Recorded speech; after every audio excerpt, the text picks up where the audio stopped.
धागरी आमची सोन्याची चेन करते म्हणली होती मामी. तुम्हाला तर माहीतच आहे धोंड्याचा महिना चालू आहे.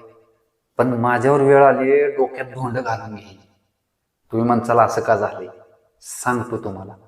हे बघा, ही जी अंगठी आहे का, ही अंगठी ही सासूबाईंनी गेल्या धोंड्याला केली होती आणि मला तेव्हा चेन पाहिजे होती.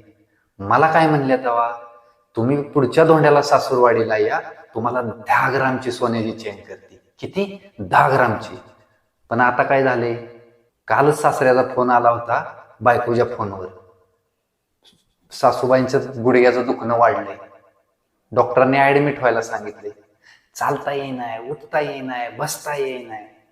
तरी मी सासूबाईला सांगत होतो लय डोकं लावायचं नाही, पण सासू ती सासू कुठलं ऐकते माझं. आता झाली पण असं ऍडमिट. आता 10 ग्रामची चेन घेणार होत्या, आता ऍडमिट झाल्या.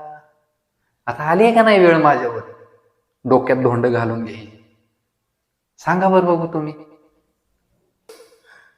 धागरी आमची सोन्याची चेन करते म्हणली होती मामी.